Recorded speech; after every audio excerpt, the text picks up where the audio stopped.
I wrote it down in diary a couple of years ago, but I want to have that moment, that feeling where I'm walking with my partner, my wife, whether I have kids at the time or not, a dog, walking with the pram along like a waterfront or something on a sunset. Shredded. And just being like, this is it. It hasn't even got anything to do with money or status or anything like that. It's just that little thing that seems so trivial is just, it makes up everything. Like it makes it all worth it, you know? I can picture that. I can picture you walking down Jack Daz in your wife beater and just on the beach.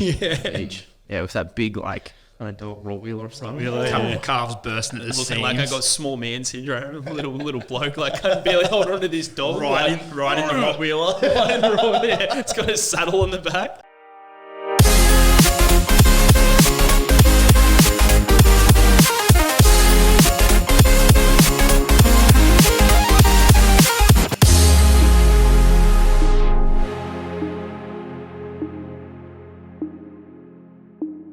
All right, episode 8.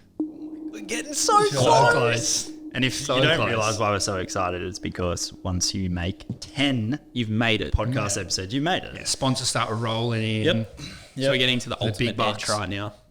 Cooney said he's going to shoot for free every single time. Yeah, Once it's going to be Look at that. Thanks, mate. You're a champion. Absolute champion. All right, boys, how you been? Who wants to kick things off today? Ria, mate, you look like you got something ready to say. You go. Everyone get comfy. Yeah. I'm good. Turn the page well, again. based off the fucking roasting that I get every time I get asked a question on this podcast. Oh, it's so deep and yada yada. We don't do that. It's fine, mate. Today I am good. Jade and I had a mental health first aid course over Monday, Tuesday. So yeah, the last 2 days. So that was awesome. Really good. Super informative. It was very content heavy. And we kind of just stayed in the one room for like the whole 8 hours of both days. So steps were low, which I think it's made us realise that we're definitely not sitting in chair for work people at all. Yeah. We're going crazy, man. yeah, well, it was a good day. Necessary, that is. Necessary. Was we took heaps out of it. A lot of stuff. I don't know. I think personally we should equip ourselves with skills around how to handle a conversation with someone. And it's not always when someone is at a really, really low point in their life, but just how to manage a conversation around supporting someone. So it'd be really good for us with the gym. Obviously the work I do with the key journal, it'd be awesome for that as well. So good couple of days. We got some new gym equipment. That was pretty sick. Yeah, been frothing on that. We were playing around last night, just rejigging the space. And I think it's going to look good once we move a couple more things. It's had a nice little makeover. First one since we've opened it, I think. We haven't really moved too much around since then. Nah, and it was fun. It was kind of like we were back at that like opening stage when we were moving shit around. That was good. I'm good. Sweet. Yeah. No, I'm good too. Fantastic. Sponsor us. Like Briggsy said, we had a couple of busy days, but that's even reflecting back on our, what was it, episode 6 would have been our mental health episode. I think that we touched on it a little bit. We went into that a lot about getting the skills that we need in terms of both talking and listening. And I think we like to put our words where our actions are or actions where our words are. Which one is it? One of the two? One of the two. Cover both. If you just say both, it covers both. Both is good. But yeah, we put that into action as well. So we talked about other people doing that, but we're very much doing the same thing as well. So we're always trying to upskill and do that for ourselves, but it was a very much a necessary thing to do, and it was good. But besides that, I've been flowing still really good. Good week, getting back into the swing of things. An exciting weekend coming up too. Yeah, boys weekend. We'll touch on that. Yeah, we'll get into it. But all in all, I am very, very good. Yeah, beautiful. How are you, mate? Yeah. Talk to me. What's going on? I think we jinxed it last podcast. We were talking about how I've been training and haven't been injured. Oh, yeah. Did. And then last week, just warming up as I do, the back just didn't want to work. Old age. So when Reese touched it up on Monday, went for a run. Monday? What day is it today? Bro, yeah. Just quietly. Like 10K. I was going to say just quietly, like, define what you say as like just going for a run, because you literally went for like a 12K run off the bat. Yeah. That's not just a run. Like, That's so good. I love that. that's a baby half marathon.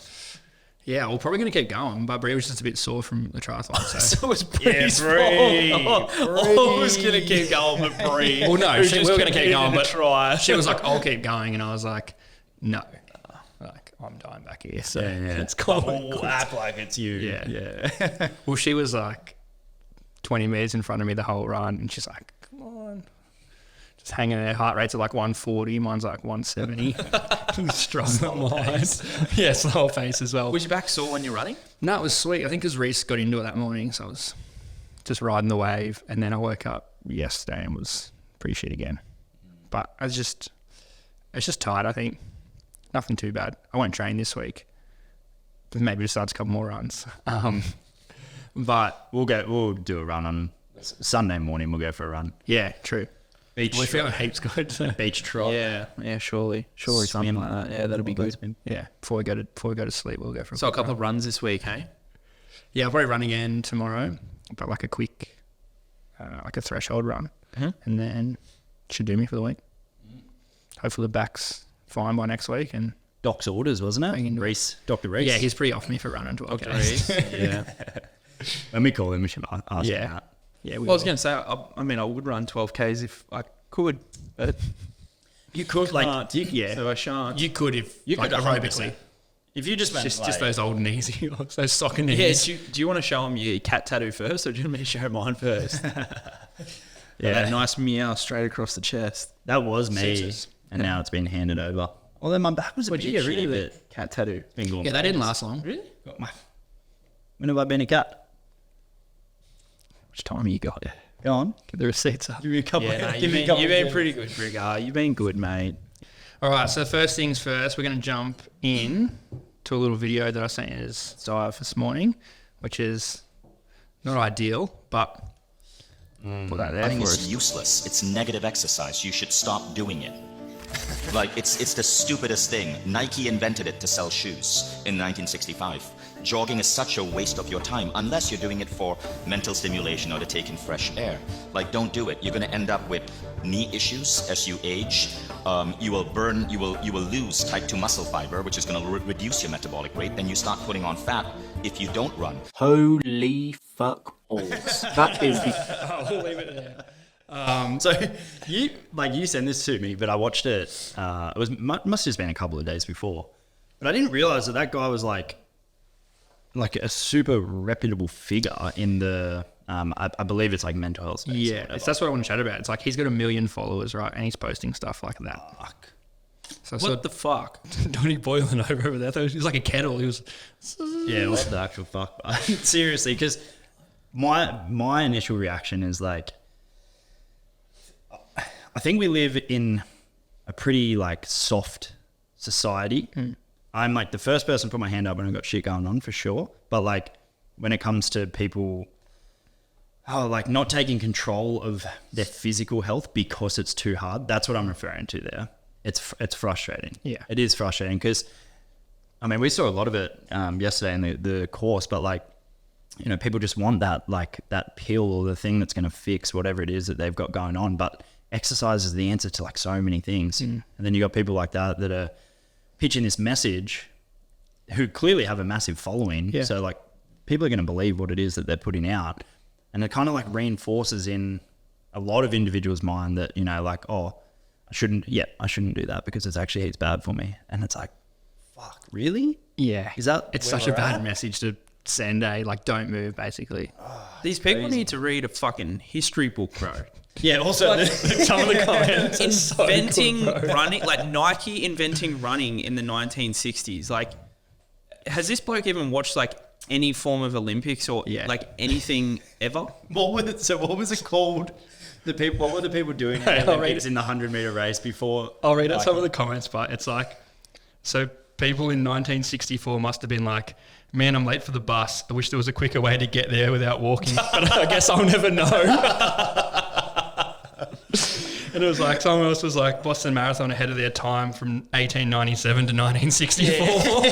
1964. Man, this stuff, it's really hard to figure out words to put into how ridiculous this stuff is getting, because people hear things like this and they go, oh, sweet. running's like really bad for you. Therefore, I will not participate in running because it's bad for you. And they just keep labeling these methods of exercise as being poor ways. You get bad fucking knees when you're overweight, man. Like, there are so many different things. It's hard. It's absolutely mind-blowing that things like this gain traction. And my issue with these people in the fitness industry is not by the amount of followers and things they have, but it's they go into these all or nothing approaches and they just fixate on these like weird, very small ideas, and they get obsessed with it, and then they create a belief and an opinion around it, and then they just project that. They use their social media and their platform to project this idea, and it's essentially just an opinion that they have, and it just plants in people's heads. And people who want some sort of scapegoat to get away from exercise will latch onto shit like this. 100%. Like, there are people like ourselves who enjoy exercise and who promote it, who hear this and we're anti whatever they say for a lot, most of the part for these things. But people who we're trying to get into the gym or into exercising hear this stuff and they go, oh, sweet. I don't have to run because it's bad for my knees. Yeah, this guy's got 1 million followers, said that running's bad. It's the stupidest thing ever. Like, only do it for mental stimulation. Like, what the fuck, man? What he's doing? Pretty wild to think about, isn't it? Like, but this stuff happens all the time. It's not just with running. It happens even with certain things with nutrition and stuff. And people label this. Like, I saw one the other day of this dude labeling like oats as one of the worst foods you can eat. Yeah, I've seen that dude. And I'm like, well, why? Look how long it's been around for. Look at all the other food that people are eating. It's not even just that. It's the overconsumption of food. Like, it's such a more complex situation than what it is. But people go, no, you know what the problem is? It's fucking oats and running. People get up and they make some hot porridge and they go for a run. That's destroying everything. Yeah. Yeah. Kipchoge eats oats and he's the quickest runner in the world. So those two don't really work out, do they? And he's sponsored by Nike, isn't he? Yeah. Probably, yeah. Got his, Yeah, he is. He's in on it. Kipchoge's in on this whole He wasn't born before the 1960s. So guys, that's why he's born in the era where it was invented. But like the crazy part about that is like Ben Carpenter, whose video that was. If you guys don't follow him, go follow him. He's literally made a Instagram account basically just calling these people out and So many like people- reacting to it. And he's made like, he's got a book which is really informative on nutrition. And he's literally made a career out of calling out shit people. Some of the say. best people in the industry now have literally made a career out of calling out other people's bullshit. Yeah. Like, Yeah, there's similar so to many, James Smith, what yeah. so many people do. James Smith, Ben Carpenter, Lane Norton, all these people, man, they literally have made a career out of calling out people's bullshit, which is absolutely mind blowing that they have so much content to post because there's so much shit out there. It's wild. It's pretty bad. Yeah, the thing that frustrates me most is like, you touched on it, but the people that are looking for any fucking reason to not do hard things, and I say hard things that are going to benefit them. Yeah. Exercise is hard. Exercise is a stressor on the body, but it comes with so many fucking benefits because it's a controlled stressor. So people hear stuff like that and it's their scapegoat straight away. They're just like, cool, this person with a massive following has said it, so I don't have to. Yeah. And the disclaimer of all that is like, you don't have to run either. Oh, no. Like, if you don't want to run, you don't have to run. And there will be people who potentially run into having issues with certain injuries and things like that. But it's a matter of choice too. Like, but labeling it as like the stupidest thing you can do. No, like, one of the silliest things that you can do in terms of your overall health is being like extremely sedentary and not doing anything. If you don't enjoy running for the simple fact of you don't enjoy it, then find a different modality. But you don't have to label these things as being like, this is the most ridiculous thing ever. There will be people who come out, there probably are people already, but there will be people who come out who start saying that about going to the gym and being like, lifting weights, it's unnatural, you shouldn't be doing it, it's the worst thing possible. And you watch our whole society just deteriorate in terms of our overall health. It'll be insane. It's a very final thing to say. Like, Such a final thing. running is one of the, did he say one of the stupidest things that you can do? Like, that's a big statement. Bold statement. That's fucking massive. It doesn't get much bigger than that. Doing drugs or overeating or any of these other things would probably fall a little bit further forward than that. Mate, running's the one. Running, What else you can do? that'll kill you. Running will kill you, mate. At least you got the mental stimulation. That was good. Yeah, you got one good point in there. Thanks. One from a million. Vision? Doesn't really matter. Vision. Yeah, don't follow him. So don't. Vision. That'll segue nicely into the next thing. Besides listening to people like that bloke on Instagram, what do you think the biggest mistake people make when they're starting to increase their fitness is? So say fitness being conditioning, aerobic based stuff. For example, people hurting their knees when they run, so now they think it's bad for them. Why? Maybe the volume, like too much too soon. Too much too soon. I'm probably not going to talk about this. But we all do it. Like, we all do it because you have to. This is where programming comes into play so much. This is where the coach's role is such an important part of this process. But too much volume too soon is quite often the trigger or the key as to why people start getting injured. And a lot of the reason being is because a lot of people start exercising and they'll attach exercise with getting sweaty, getting out of breath, being completely destroyed from it rather than progression. So they'll go for a run, and especially that first run, talking about run, yeah, fuck your knees, don't do that. Talking about going for your first run, and like example, you're probably an outlier with that you can go for a 12K run and recover from it, but there will be people who do that. Build diff. There'll be people who do that and they'll go straight off the bat and they haven't had any sort of running for the last X amount of time, months or years. And of course, it's probably going to feel difficult, but for the most part, they're probably going to be able to get through it because they haven't had any real stress or stimulation through their muscles, their tendons, their ligaments. So they go out and they can do it. Feel sweet. But then they try and back that up again because they've set this high base or high standard that they need to hit. I hit 12Ks on my first run, so next week I need to hit 12 again, or I need to hit 13 or 14. And it's just way too high, and the body just can't adapt to it that quickly. So people always come into their aerobic conditioning, they're focusing so much on just getting out of breath, getting exhausted from training, but that can't always be the goal. There's a time and a place for it, but if you're actually looking at progressing from the physiological side, it needs to be structured, and the volume needs to be structured as well to make sure that you're slowly progressing it over time. And that's why one of the biggest things that we have issues with is getting people buying into slow running. Like trying to promote slow, long running is one of the hardest things possible. People always like, oh, it feels like I'm just kind of like shuffling, or it feels like I'm not pushing myself. And it's like, that's the point. Yeah. Like that's the point, because if you do push yourself and you do that in week 2, then week 3 and week 4, and then what do? They come back to us, injured. My shins are hurting, my knees are killing me. Every time I go, I'm getting out of breath now when I get to K3 or K4. It's because they're not actually building their aerobic capacity. They're getting right to this point where they're not even sitting in that aerobic zone. They're sitting well up towards the threshold, and they're putting so much load and force through their tendons that haven't had enough time to adapt that they just blow out. Yeah, 100%. Like I think like pretty much nailed everything there. Like volume. Obviously, I think a big mistake people make is like they'll just type in like 10K run on Google, like program, just some generic program that fits. And yes, it could work for some people, but if you don't run or haven't run in a long time, then getting a coach to say that's probably too much volume, or you need to slow down your pace, rather than being like, I've got to run for half an hour today. Sweet. People don't know, whether that's zone 5, fucking VO2 max, or if it's zone 2. Like, and there's so much in between where people just don't judge it, don't know how to judge it.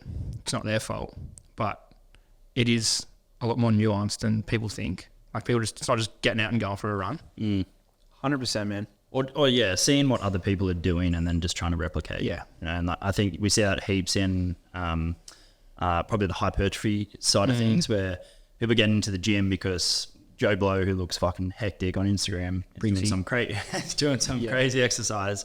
There was a weird period of it as well through like, I want to say maybe COVID, but people were just like coming up with like crazy shit in the gym, but then like people were just going to try and replicate it. But it's the same with your conditioning work or your run work, is that you need to understand where you're at, and to do that you need to start slower or start at more of a regress position than whatever it is that old mate over here is trying to do. So a coach for sure would be the best way to go about it. You need to identify whether you're training to get tired or whether you're training to get fit. Like once you identify that, if you're training just to go and get tired, you want to go home, you feel exhausted, go nuts, beat yourself up, that's fine. But just know that when it gets to like those next couple of weeks, you're going to be holding on by a thread, and you'll probably notice you'll start to regress quite quickly.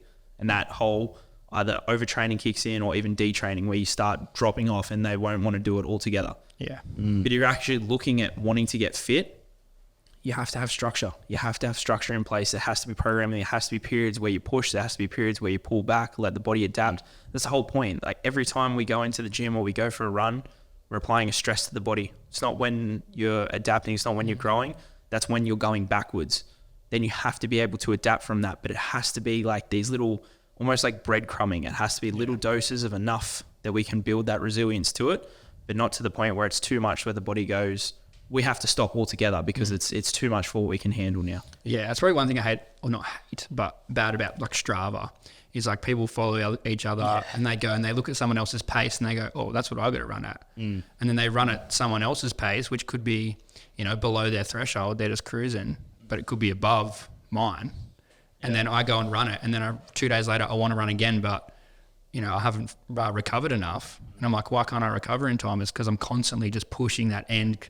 Like you were saying, just keep pushing. And then eventually it's going to come crashing down. 100%. You can't just run it 85 to 90, 100% every day, every time you run. And I honestly cannot tell you the last time that I had a plateau with running, a plateau in the gym, a plateau with any form of my training at the moment. And we're very lucky that we have the skill set to follow structure, but that's exactly why. Like people always talk about these, I'm hitting plateaus, because they're literally going in either to the gym or running or whatever it is, balls to the wall every fucking session. Yeah. Every session. Then they go, I've hit a plateau. I'm like, no shit you have.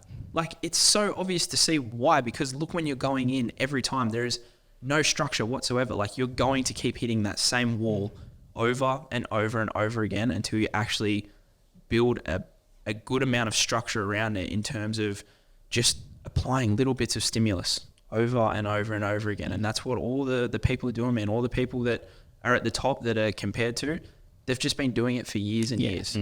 Years, man. What do you think? So many people would have been in that situation, that position, especially with running based work. What are the things that people should look out for? Obviously plateauing is going to be a big one, but that's limiting them from progressing with their run work, do you think?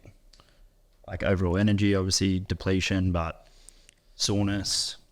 Yeah, and it's if you've ever like ran hard and ran fast, it's very taxing on the nervous system, like very taxing. And people like fail to realize the amount of force that's actually produced like every time you're landing. Like we're used to walking on 2 feet all the time and balancing that body weight, but every time you're running, and typically people are running on hard surfaces, landing on just 1 foot can literally be double, 2.5, 3 times the amount of force in terms of body weight going through their foot every step. And people are doing that for 15, 20, 25, 40 minutes.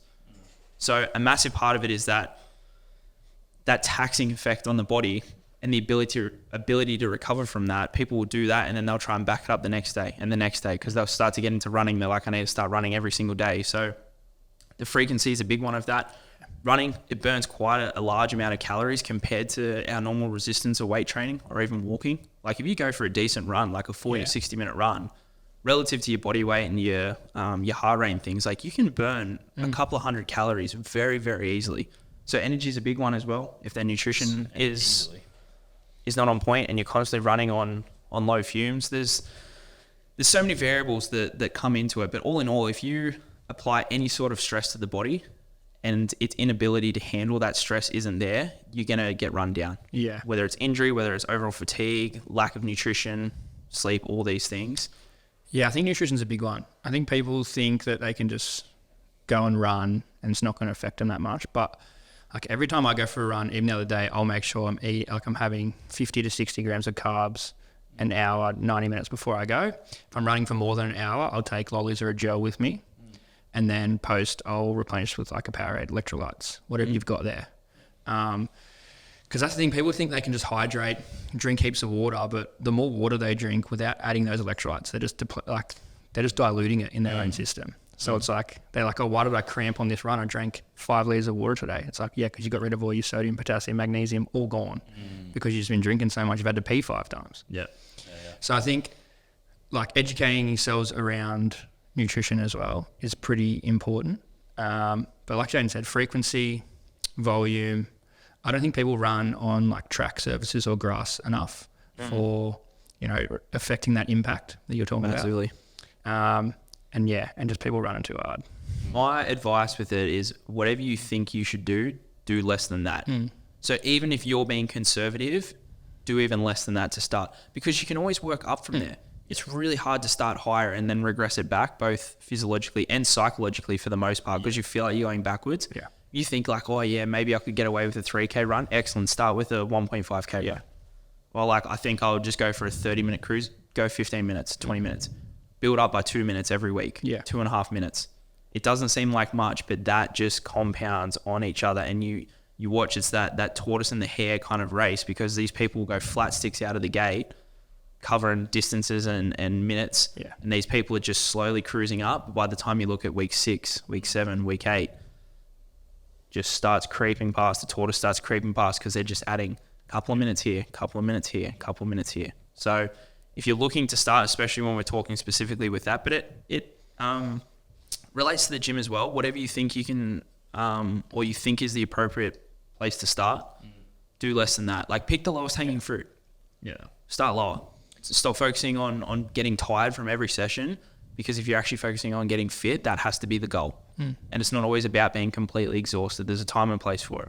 Yeah, like you definitely shouldn't be tired after every run. No. Like it should not be how it works.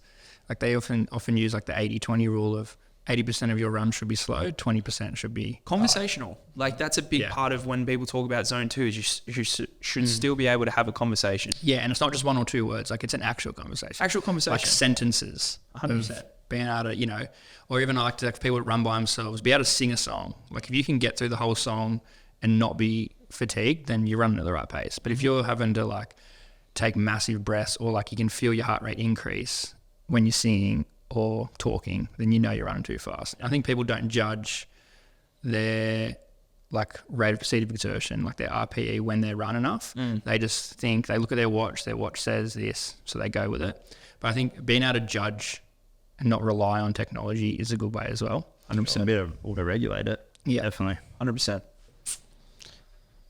All right. Speaking of that, so something similar is your go-to advice for someone who's just starting out their fitness journey. Walk before you run. Yeah. Literally. I feel So like that's similar to that, similar to running, but just fitness journey. So it doesn't have to be running. Can be stepping into a gym, can be, anything. Yeah, mine, I've always said this to my clients. The first thing that comes to my head is picking the lowest hanging fruit. It's becoming such a hard thing to do in our society, I feel, because there's 2 ways we approach things. Is we want to set such a high standard because we now being exposed to social media too. We think, perceive these people as doing all these amazing things. We go, in order to achieve fitness, we have to do what that person is doing. And that person has potentially been doing it for X amount of years. So they're at a level that's way higher. But in order for us to be there, that's what we have to do. So there's this perceived notion of setting the bar really high. And I know this can be looked at in 2 different ways, because saying setting the bar low sounds counterintuitive. It sounds like we're selling ourselves short. But like, in order to lose 10 kilos, you have to start by losing 1. You can't lose 10 kilos without losing 1 kilo. You can't run 5Ks without running the first K. So we're trying to take these big bite-sized chunks. And that's why I always talk about pick the lowest hanging fruit. Focus on what you can start with, what is achievable, considering the worst possible week that might happen with you, whether it's with kids or you're at work or sickness or anything like this. What is the minimum amount of work that you can commit to? And then people typically be like, oh, maybe 1 day at the gym or 2 days at the gym or 1 session and a run. Perfect. Start from there, build your base off that. It's so much easier to add days onto that than it is to try and start it. People come in, they go, yep, I'm heaps keen, heaps motivated, feeling all-time high. Let's go 5 days a week. And the reality of it is just, it's not going to work, because there are all these other habits that are happening in their life with their work schedule and family and things like this, that it's just not achievable. It's not realistic for the start. And they try and do that, and it lasts like a couple of weeks, and they can't stick to it. And then they start creating this mindset of, I try to get fit, but it doesn't work. Yeah. And that's not the case at all. They're just trying to do too much too soon. So again, we always preach this. It's not pretty. It doesn't look pretty. It looks like it's not even worth doing. Like 1 day a week, what's the point? you have to do one in order to do two, to do three, to do four. Like we all have to do one session in order to get to the fourth session. So it's a shift in that mentality of focusing on those smaller wins, focusing on those smaller habits and just starting and integrating it into your life rather than trying to flick this switch and going, okay, now my whole life is about fitness. It doesn't have to be. Your whole life doesn't have to become fitness. You just have to integrate it into your life and become part of your lifestyle rather than just trying to flip it on its head and make it all about that. So that's my advice. It's still my advice to this day because we have a massive problem with people not exercising enough. People are too sedentary, and I think people are just trying to just take it all on and go. If I can't do it 100%, there's no point of doing it at all. And it's just not the case at all. So I like that. It's hard to follow up. Everyone stole I feel like, I think this is Briggsy's chair. I feel like when you sit in this chair, you start chatting just more. start, You start bang, going. bang, bang. Chirpy, I've been eh? happy just taking a little backseat today. It's been nice. Yeah, no, I agree. It's like I use pretty much the same thing, just a different analogy of like building the foundations. Like you don't build a house and try and put the walls and roof up first and then be like, well, didn't lay the concrete, my bad. Because then it's just going to come tumbling down. It's like you got to have a solid foundation. And like you said, like those 1-2 days a week, that's setting that foundation. That's making sure that you don't get injured. That's doing all that sort of stuff. And then if you go, that's too easy, then you can up it. Well, that's it. You're finding your capabilities at that point and what you can recover from, which is like, we've said it a couple of times, but it's just the main thing. Like it's so fucking important. Like if you're putting too much strain, too much stress on your body, and you're not recovering from it, you're not getting what you're intending to try and get out of the point of doing exercise. The thing I would add though would be like educate yourself and get specific and get clear on what you're trying to achieve. Because I've worked with so many people, like this idea of like getting lean or tone, and they're just like smashing themselves with heaps of cardio, but they're not investing any time into their strength training or their resistance training, and they're ultimately not achieving the results that they want. So just take the time to really think about like what's your intention behind training, because you will save yourself a lot of time and a lot of headache if you think that you want, A over here, but you're investing all your time into B, a different training modality as a whole, because maybe you saw someone else do it and it looks cool. And nowadays you've got a lot of guys that are fucking jacked, like I said with dudes, a lot of guys that are jacked, but they can run heaps well as well. So they're trying to maybe mix too many modalities together too early on, and they don't have the foundation or the base. So yeah, just get clear. Get specific. Answering those questions of what do you want and then why do you want it as well. Like what's the underlying reason? What's the real reason why you want to do it? Or because other people want it for you, or because you think it's a good idea? Like what do you really want? Because that'll lead to enjoyment as well, which is the other big part is finding what you enjoy doing. 100%. Like make it fun. That's when people will adhere to That's when you process. adhere to it. They're focusing on what's optimal versus what's practical, and what's practical is going to be what's the most enjoyable. The most enjoyable is going to be what you stick to. Like if you enjoy running, besides all the knee issues that it comes with because it's Nike, if you enjoy just running and you don't want to do strength training, look, fair enough. I'm not going to put a gun to your head and say that you need to do it. Obviously we know the benefits, but if someone's going to stick to some form of training because they enjoy it the most, right? It's so much better than people who aren't moving at all. Yeah, I think the best way to find out all that is to get a coach. Yes, 100%. Preferably ones that work at the hybrid headquarters, but it's up to you guys. I mean, I'm not there's gonna, lots of coaches out there. there's heaps out there, Talk but about the others, but get pretty good ones sitting in. Yeah, get one that's gonna, tell you why you're doing the thing that you're doing. always ask why. Always ask why. If they don't have an answer for you, then maybe go elsewhere. Yeah, for Should sure. be intention. All right, you guys are ready for this? What do we got, mate? Beatboxing. Rapid fire. Dessert. I love it. It's actually, they might be a little bit longer, but you can think. Rapid fire. Favorite fitness product you've purchased and why? Oh, So I can give you like an example if you need. the Ab Circle Pro. I kid. That's fair. I think my mum bought it. But I've got one. Nah, just a fucking set of lifting straps, bro. So good. So good. Like everyone wants the fancy shit. I feel like my grip doesn't fail me that often, but they are a game changer. They're literally the best things ever. Strength blocks as well, they are a game changer. What's the question? Favorite fitness product you've purchased and why? Product. Is that like Just anything. anything that you Getting can all use. technical and shit. Like probably not. Just finding out the barriers. Probably not like an actual rules. machine. Like not like Can I do not a hack squat. Yeah, can I give 2 answers again? Like Brixie does it. guy. So not a piece of equipment. No. Like something you use to To complement your training. Yeah. Complement your fitness journey. So mine, I'll go for it, go on. is chest heart rate monitor. Oh man, Because my watch is like those. the most humbling thing is thinking I'm cruising in zone 2 on my watch and I put the chest strap on and I'm nowhere near it. That is on LE Polar. Is it Polar? I got a Garmin. Oh, do you get a Garmin? Yeah. How They much do are the Garmin ones? 160. Does that connect to your watch? Yep. That's mad. I need to get one of those. That's on my. I can wear it in swimming and list. stuff too. That would be actually hectic. I'll be hectic on this Soul Runner too because it doesn't go off GPS. It's very poor with that tracking. actually would be. Yeah, very Yeah. poor with tracking. I love it from the machine stuff. Like used it on the roll the other day. Smart. Yeah, really good. About to get rid of that roll. Okay, I'm gonna go. Get scared. I'm gonna go 2. Okay, go. You can have What 2. the fuck, bro? There's rules to this game. Yeah, well, you don't fucking stick to them. There's So rules. This is a I'm new in episode. Your chair The now. rules of, yeah, actually, that chair I'm in gets your two. We have to chair. get rid of that chair. I think. I'm in Mitchie's chair.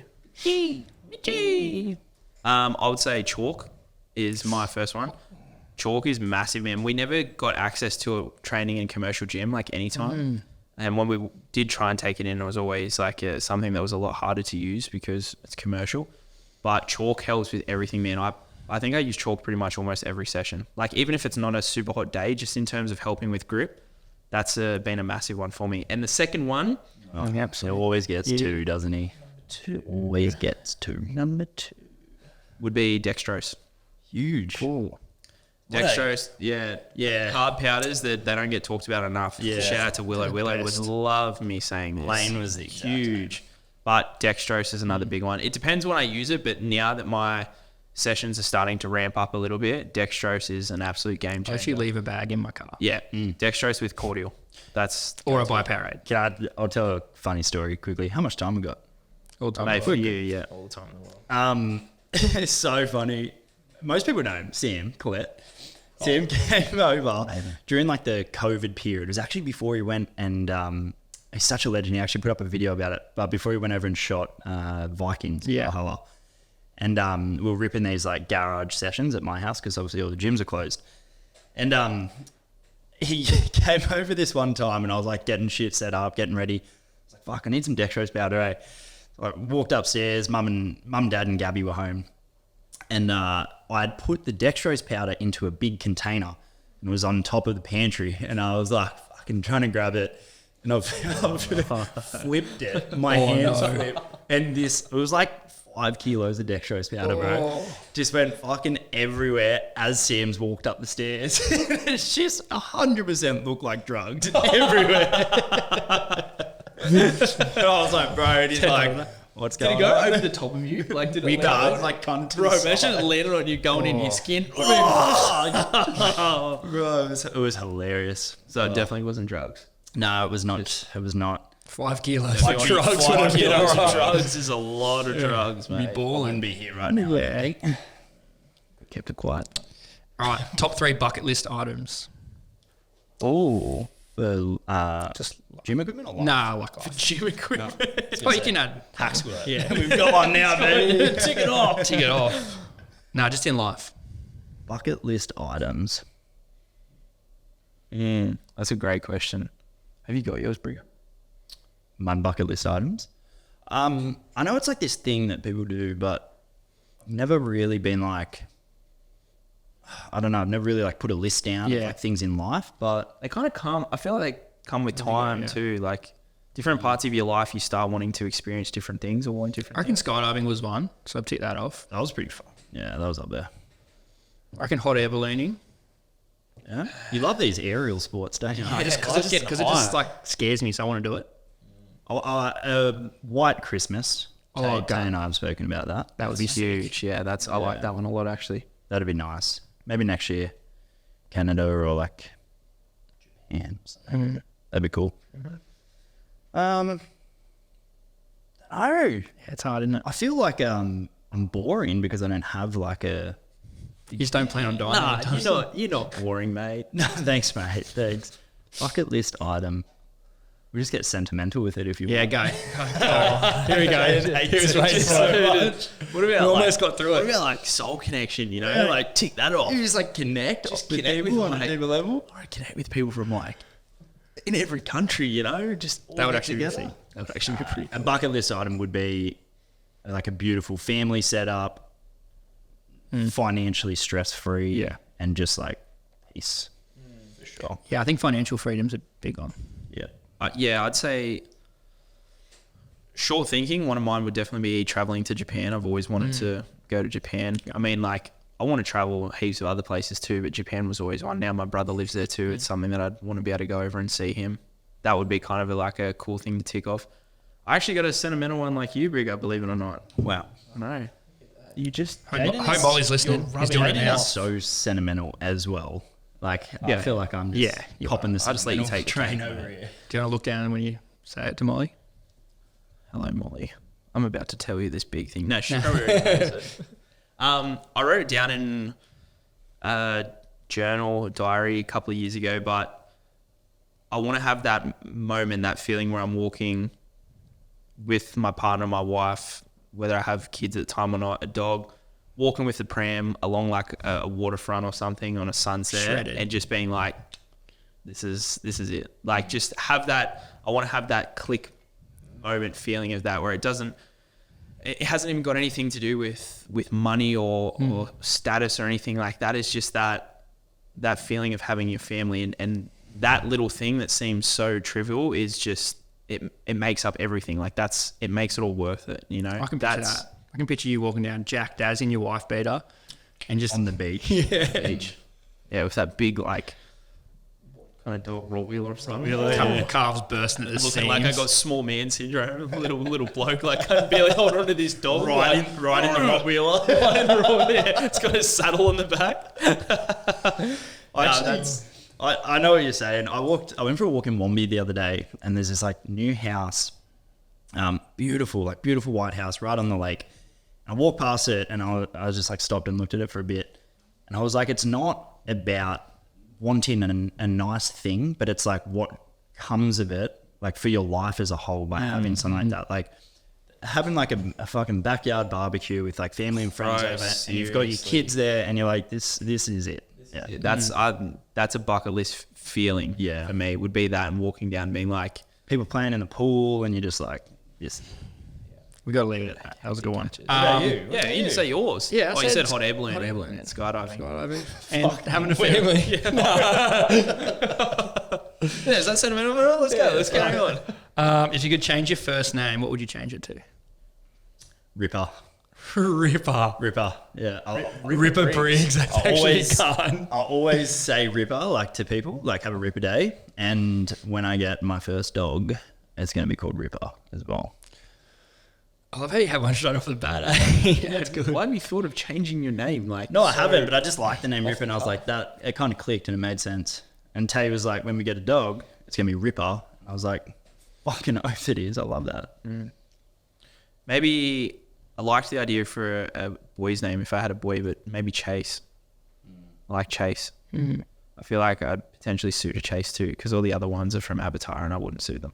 Chase is like, it's like an American jock, like fuck boy. Sort of. Right. I'd be Chase J, so then I'd be CJ. Like of San Andreas. We've got a video of you looking like CJ, yeah. I look like him. What's yours, PSO? He took my name anyway for starters, so it's probably not a bad idea to change it. Yeah, I'd probably just throw a couple more letters in mine and I'll be good to go. I was thinking like something so I could call myself like Usain or something, because then it makes me fast. Yeah, yeah. Usain. You know what I mean? Just like, Johan would be cool too. or Johan would be cool, but I'm probably too white for that. So. Johan Pearson. That's actually a really cool You know name. what? I actually might go down the registry and change it. this into afternoon. Pearson's actually a good name. Johan Pearson, that's a really cool name. You can name your child that. Johan. Breed just be like, what the fuck? I don't know. Yeah, she'd probably bash me. So. That'd be alright. All right, last one. Least favourite movement? In the gym? Exercise. Oh, let's say it. There's somewhere else we can do a least favourite movement, but we'll leave it in the gym. Definitely. Okay. What are we basing it off? No, I don't know. I'm just thinking like, Are we basing it off like Just why you don't like how hard it is, or like just something one you that don't we like just- doing. some we hate doing? God. I don't know if it's like a movement, but like your assault bike just fucking sucks. Like if you're doing like proper intervals on an assault bike, or like most core movements. Like if I'm going to train core, it has to be something like like exciting or like somewhat fun, because most core movements to me are just boring as fuck. See, yeah, I reckon core. What's yours, Bob? So I was thinking, Like a plank. yeah. Like what is it doing? Yeah, it's just so boring. What's it, bro? It's could- like, yeah. because we're a bit more advanced with our training, like you just hold that fucker for ages and you're like, what's it doing? Yeah, probably plank, because it's just like people said like the world record's like 20 hours or something stupid. You get sore elbows. Oh, sore elbows, yeah. Man, mine is very contradicting. Mine for me would be back squat. what? Really? But you love a front squat. Love it because I've had so many issues with my hip with back squatting and like going through like the rehab process and then building it up and then pulling it back and building it up, and it just has never felt comfortable. Like I injured my hip years and years ago playing soccer. I had an avulsion injury. Yeah, I told you. Elaborate. Where you even had that? Where you essentially tear a tendon, but when it tears, it rips off part of the bone that it's attached to with it. And so, yeah, when it heals, sometimes it depends on how it heals, but if the scar tissue or things around it, the way it heals, but then because it's right on the hip capsule itself, however that's healed has closed the space in terms of where it can move freely. So then it always, that's why I always get impingement on my left hip. But back squats have just been, man, you can ask all my friends that I've trained with for Yeah, years. remember It's been, we used to train at Anytime Wyoming, and you could like man, never. the amount of time trying to spend, because I just like, I love squatting. Like I genuinely love squatting. That's why I front squat now, because it's a little bit nicer on my hip. But back squats are just a pain. Like when was the last time you saw me do a back squat? Bro, I literally actually haven't seen you back squat. That's right. So Front mine squats would are be nicer. because of that. Otherwise, I'd froth on a back squat. When you hit a good front squat though, personally as well, I think it feels better than a good back squat. And not get a back spasm. Yeah, very true. It's the thing with a front squat. Yeah. You're front squatting in that. Yeah. Yeah. Fuck, no good. No good. What was yours? Plank. Yeah. I reckon plank. Yeah. It's just boring. Much doing, not much happening. No, there not taking away, like, because planks are beneficial for some people. Yeah. But just my personal opinion. Yeah, it's definitely better core movements out there. That's a great opinion, Mitchell. Thank you. That's a great opinion. Clarify that. Yeah. Yes, I was going to call some No, shade. mate, no. You can have two if you want as well. Do you want to put a second one in Nah, so well, I mean, I would, but the rules of the room is that seat there is the only one that allows two opinions. Okay. That's fair. there? Well, don't say anything else then. And that's All why I'll be sitting there next episode. We're done. We're fucking done. What he's doing, this is just flying by. This is crazy. Closer to the went- 1-0. that went It is for so crazy how close we are getting to making it on the podcast. I think we've made it. We have made it. Made it. That's it. We hit 100,000 last week, Yeah. didn't we, or the week before. 100,000 on that one episode with the speed dealers. Yeah, that was huge, and it was very quick. We might need Cooney to do the numbers instead of us, but Nah, Cooney sends us a weekly wrap up. Hey guys, recent potty went really well. 100,000. You hit 100K on one fucking episode. On the first night of launching. it's pretty good. How many places do that? But you know what? You got to stay humble, mate. It's not about the numbers. Yeah. It's not. No, Don't let it get to this. It's about staying down. yours could not get any bigger, mate. That had Bursting out of the seams is that, isn't it? We didn't even compliment that. It is very nice. Yeah, It's a bit sus. it Hat new? with the polo, but Yeah, I don't know. No, I'd say you better go play golf. yeah, Or losing golf, it like is you new. will. I walked into the stateside sportswear place. Oh, yeah. Tay's starting potty. Oh yeah, Very exciting. Yeah, and- oh yeah, wait, fuck. Is that a thing? Oh no, she put it. But she we were just having a look, and she's like, "This is cool," and then I just bought it. I didn't even realize. Impulse buy. Yeah, I like it. I'm happy with it. Right, I'll see you in the next one, eh? Yeah, mate. Fantastic. Well done. See ya.